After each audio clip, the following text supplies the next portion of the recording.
بیان کیا جاتا ہے کہ پیران پیر حضرت سیدنا شیخ عبدالقادر جیلانی رحمۃ اللہ علیہ جب حصول علم کے لیے اپنے گاؤں جیلان سے بغداد کے لیے روانہ ہوئے تو آپ کی والدہ ماجدہ نے آپ کو زیان را کے طور پر 40 دینار آپ کی گڈری میں سی دیے۔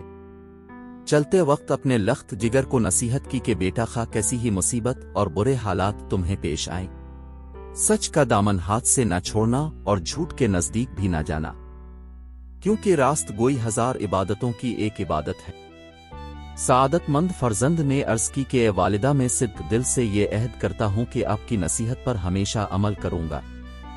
گھر سے رخصت ہو کر آپ رحمۃ اللہ علیہ بغداد والے ایک قافلے میں شامل ہو گئے، کیونکہ اس دور میں طویل بیابانی راستوں میں تنہا سفر کرنا ممکن نہ تھا۔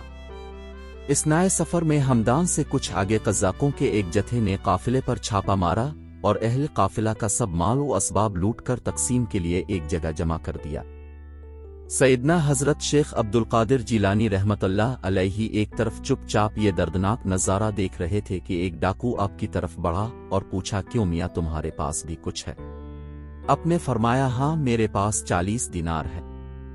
ڈاکو کو آپ کی بات پر یقین آیا اور وہ آپ کی ہنسی اڑاتا ہوا آگے بڑھ گیا۔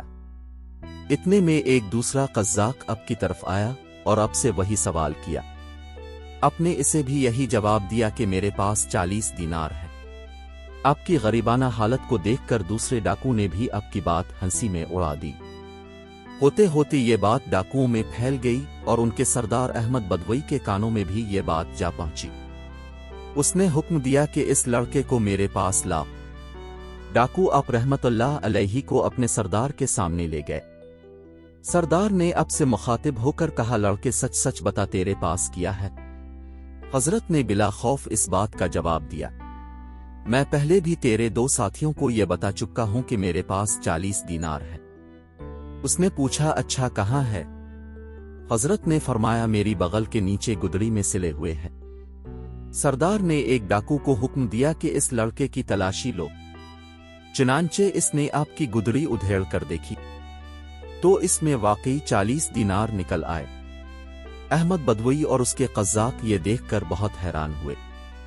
احمد بدوئی نے حیرانگی کے عالم میں حضرت سے پوچھا، لڑکے تمہیں معلوم ہے کہ ہم قزاق ہیں اور مسافروں کا سامان لوٹ لیتے ہیں، پھر بھی تم نے ان دیناروں کا بھید ہم پر ظاہر کر دیا، حالانکہ یہ رقم اس قدر محفوظ تھی کہ کسی کو اس کا وہم و گمان بھی گزر نہیں سکتا تھا۔ آخر کس چیز نے تمہیں سچ بولنے پر مجبور کیا؟ حضرت نے فرمایا، میری والدہ نے گھر سے چلتے وقت مجھے نصیحت کی تھی کہ ہمیشہ سچ بولنا۔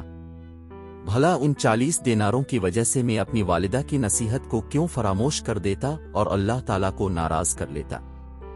حضرت کے الفاظ سن کر بدوئی بے حد متاثر ہوا اور اسی وقت اس پر رقت طاری ہو گئی۔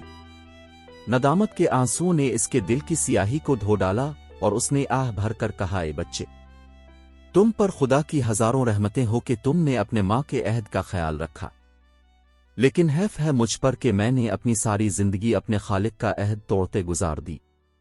اے بچے، تم نے مجھے ہدایت کی راہ دکھا دی، اب میں رہتی زندگی تک کبھی کسی کو تکلیف نہیں